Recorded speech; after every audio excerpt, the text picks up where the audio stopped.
Permit me, if you will, to take you through my process. I have an idea, whether it's for an article, a video, an audio podcast, or a new segment for this very daily live stream. I think about it for a bit, and then, assuming I'm happy with the idea, and if I think my readers, viewers, followers, and subscribers will like it too, I do it. There are no strategy meetings or working parties. There's no research and development or focus groups.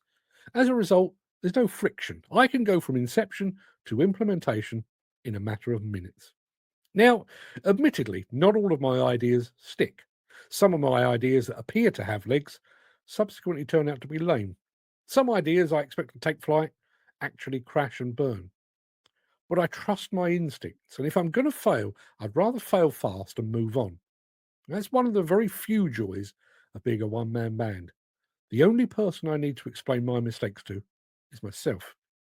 Now, I'll get into how my no friction approach differs from that of the demolition and construction industry and the bodies and organisations that serve it in just a moment. But before I do so, I'd like to tell you a very quick story that illustrates that friction in action. As you're all aware, in the next few weeks, I will be hosting the 1000th episode of this daily live stream, The Breakfast Show. It's a significant milestone, both for me and for the audience that tunes in on a regular basis. So I thought I'd reach out to some of my friends and contacts in the construction equipment sphere to see if they'd be kind enough to provide me with some branded prizes to give away on that 1000th show. I dropped an email to JCB, and within a matter of minutes, I received a response that said they'd be glad to help and just wanted me to confirm my address. I then reached out to another unnamed equipment manufacturer. They too said they were happy to help. However, they were concerned at their ability to get some prizes to me within the allotted 3-week time frame.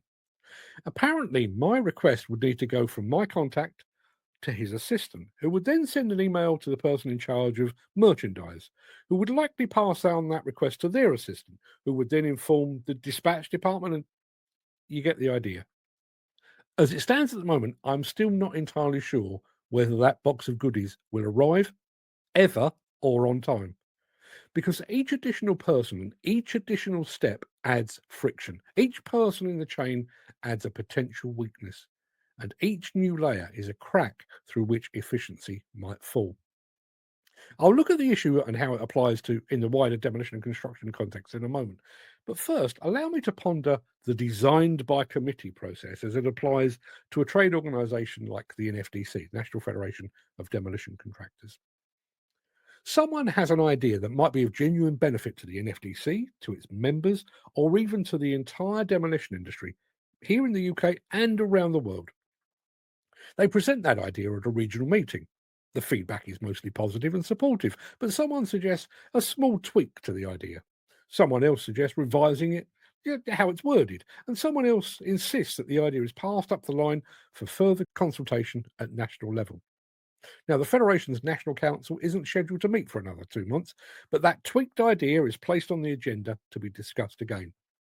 That subsequent discussion requires further revisions before the original idea can be implemented.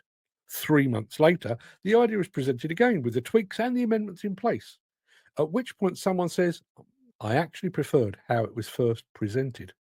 And back to committee it goes. Assuming that he or she still has the will to do so, the poor soul that came up with that idea might still be trying to get it past the powers that be a year from now.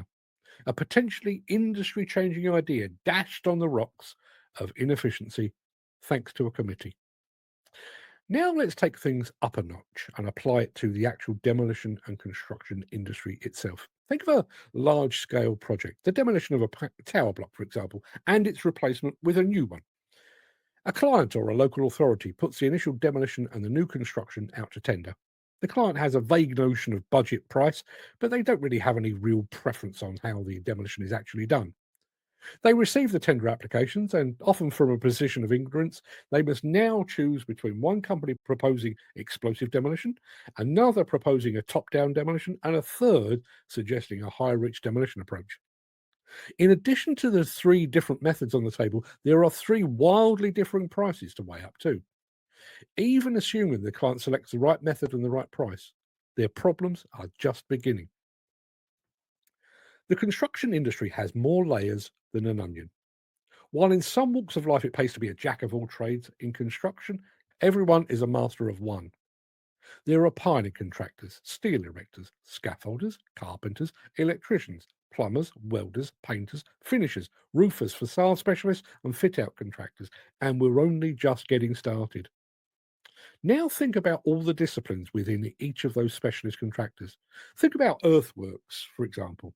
You might have a project manager, a site supervisor, handful of equipment operators, a traffic marshal, and maybe a smattering of operatives and apprentices as well. From the bottom up, each one of those reports to someone above them on the project ladder. The person at the top of that ladder reports to someone above them, who reports to someone above them, who ultimately might report to a project management company, who will then report to the client, who will then report to any other stakeholders that are involved.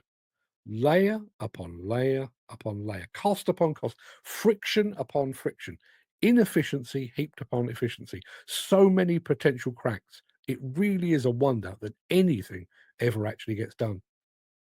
Finally, think about how many onion layers there might be on a project of the scale of HS2, for example. From the joint venture tier ones at the top to the tiny little 1 and 2 man band operations at the bottom. That's not an organizational ladder. It's a chaotic jumble, a massive game of pickup sticks in which efficiency leaks through every single gap. And we wonder why projects overrun on both time and budget.